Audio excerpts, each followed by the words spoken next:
Pastori Kisuda ni mmoja wa wasaidizi wetu wa shirika hapa Tanzania.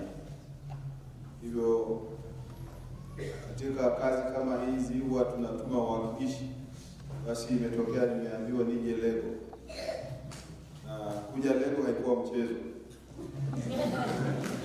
Kuna kipindi ilifikia hatua kwamba kujiuliza tuko Tanzania au tuko wapi? Barabara kwa kweli ilikuwa changamoto. Nimetembelea parokia nyingi hapa Moshi, lakini parokia niliyopata shida kuifikia ni ya Lego. Basi pamoja na hayo kabidi nijikaze tu hivyo hivyo, kwa kuwa hii ni maeneo ya asili kwa wanashirika letu, sababu wanashirika walipokuja kwa mara ya kwanza walifikia maeneo haya ya Kilema, lakini katika historia ya shirika hapa misa iliyoadhimishwa leo ilikuwa ni misa ya kwanza ya wamisionari wetu kuiadhimisha pale Himo tarehe 15 mwezi wa 8 mwaka 1890. Walitaka wasome karibu na mlima, lakini ikawakuta bado wako Himo. Hivyo wao wamechagua misa nzuri kweli. Basi kwa niaba ya mkuu wetu wa shirika na niaba ya wanashirika nimekuja hapa kumpongeza padre wetu tena hapa nyumbani, kwa sababu wazo lake la kuifanya misa nyumbani kwamba ameleta fadhila hata kwa wazazi, wana ndugu wote katika maeneo haya. Hivyo basi tunampongeza kwa wa kwanza. Jana amelala chini, leo akaamka ni misa kwao.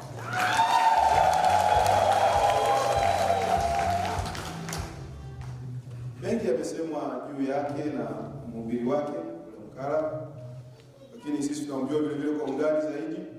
Aliyoyasema anafanana vizuri kabisa na jinsi tulivyomfahamu. Barnabas ni mvumilivu. Mtangu amekuja shirikani, unaweza kumuona amekaa kimya, lakini ni mpambanaji. Sababu sehemu zote za kichungaji tumempeleka katika mazingira ambayo yalikuwa sio rahisi kwenda. Tulipompanga kule Gambia ilikuwa sio rahisi kwenda. Hivyo bahati nzuri tulikuwa na mkutano wetu mkuu pale Bagamoyo.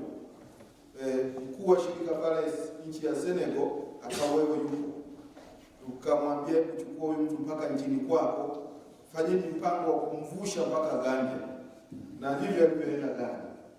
Alifichwa tu, hakuwa hata na vibali vya kwenda Gambia, lakini tuliona kwamba akikaribia karibu na mpaka mambo yatanyoka. Lakini akaenda huko miaka miwili akavumilia. Na nadhani alikuwa na Mtanzania huko Gambia. Kulikuwa na nani? Peke yake. Hivyo ni mpambanaji, mwanaume huyo.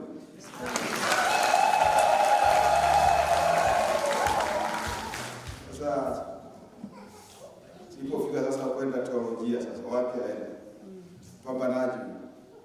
Tukampeleka katika visiwa ambako hatujawahi kupeleka mtu yeyote kutoka Tanzania. Vile visiwa vya Trinidad na Tobago. Visiwa vidogo sana kama mlivyosikia mkuu wa shirika akizungumzia jana. Ni sehemu iliyojitenga, ni ngumu kwenda. Kumpeleka kule haikuwa kitu kirahisi. Mwaka jana tumefanikiwa kupeleka hata mmoja wao wetu kijana kasome tena mwingine pale. Ni shida. Kwa sababu hata unapowakatia tiketi jamani, unawakatia tiketi ya kwenda na kurudi ambayo inakaa labda miezi 6 tu. Lakini baada ya hapo haina kazi tena. Hauna budi kufanya hivyo. Hivyo unapoteza tiketi ya kwenda na kurudi, lakini mtu anaenda kukaa kipindi cha miaka kadhaa masomoni, unakuja kukata upya sababu hiyo tiketi mara nyingi inaisha. Unaanza upya hata kurudisha. Hivyo ni mazingira ambayo ni magumu, na mazingira unaposikia madawa kulevya ndio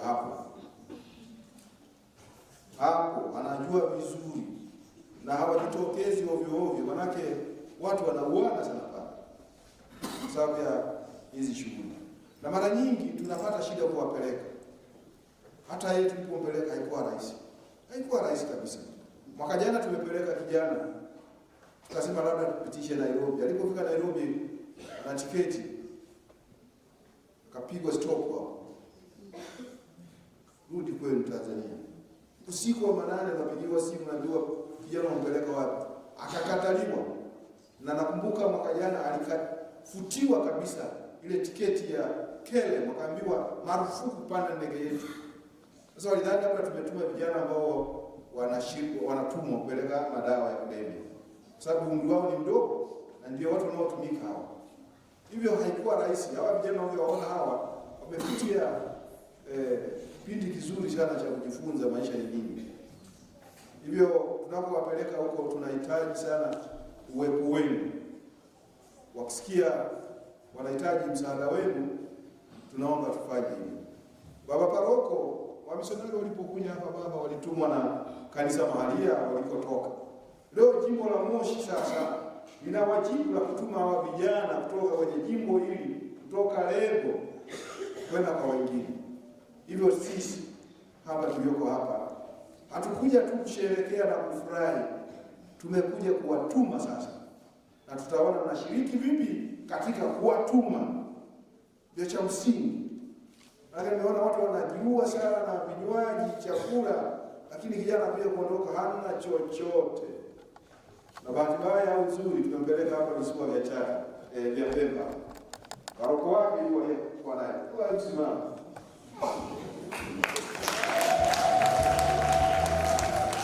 Hawa baba ili waweze kufanya kazi, tunahangaika kama shirika tuutume kitu huko. Juzi shemasi alipokuwa bado shemasi wakati huo juzi amuuliza vipi huko, asema huko baadhi ya migambo tunaenda misa lakini inabidi tuwapitie Wakristo tuwape lift ndio wakubali kwenda kanisani. Sasa haikuwa rahisi tunapopata challenge kama hiyo au changamoto kama hiyo. Baba huyo wavumilia kile chote. Unaona ndio maana hata aongezeki wanamnyonya.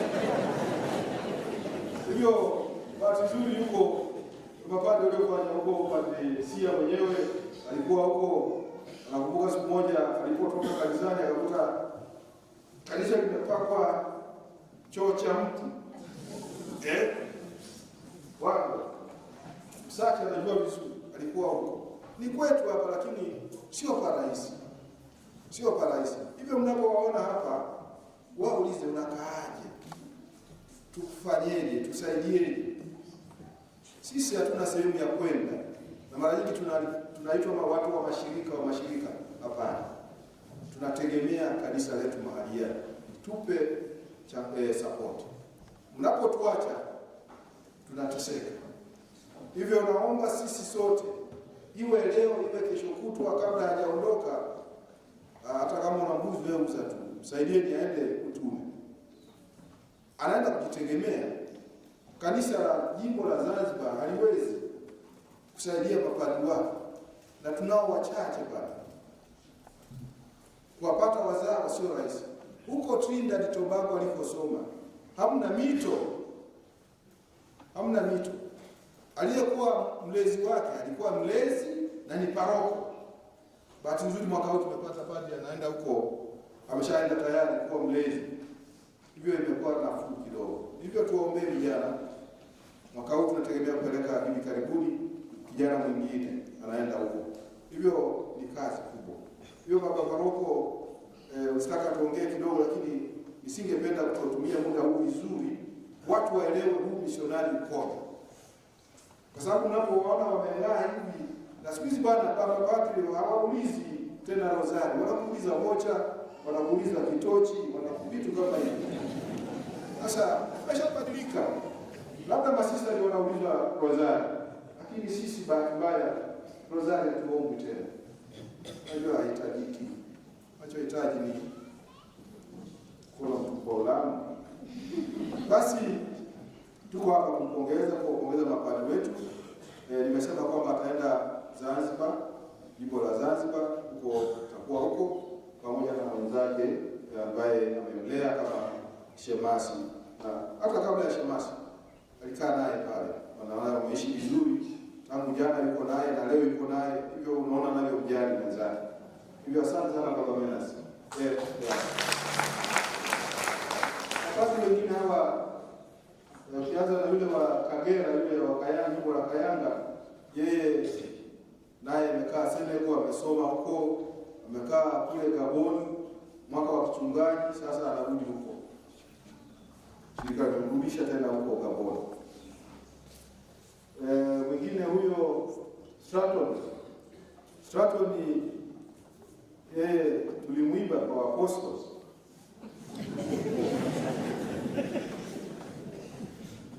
Apostles wasateni kwa kutupa zawadi. Huyo yeye amepangwa nchi ya Cameroon. Anaenda Cameroon kule alipokuwa Baba Mtakatifu juzi. Sio parahisi hivyo, lakini tunaomba Baba wewe mwakilishi wetu. Tuna vijana huko mwaka wa mchungaji, hivyo watakuwa wawili wa Tanzania. Hivyo Bwana, tunaomba tutunzie vijana huko. Tuna mseminari wetu huko na mwaka wa mchungaji. Tutaenda Kameruni na tuna shemasi hapa. Tusimruke, ni darasa lake. Shemasi yeye anatoka nchi ya Burundi. Kama mlivyosikia atapadilishwa tarehe 2 mwezi wa 7 pale Kigoma, angalau tusogee karibu na wazazi waweze kuhudhuria. Lakini misa fulani ataifanyia kule Burundi.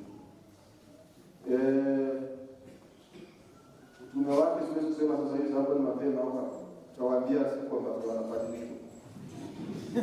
Simkonda yeye naye alikaa Gaboni kwa mwaka wa mchungaji pamoja na yule mwenzake, lakini yeye tumeomba kwa kweli. Huwa tunaomba shirika.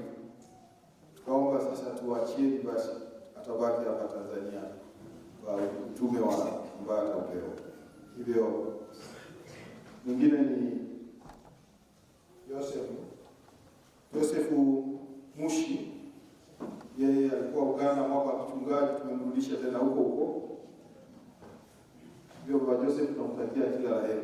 Kuna vijana wa Uganda tumesikia wako hapa. Wako hapa. Hebu jioni hapa.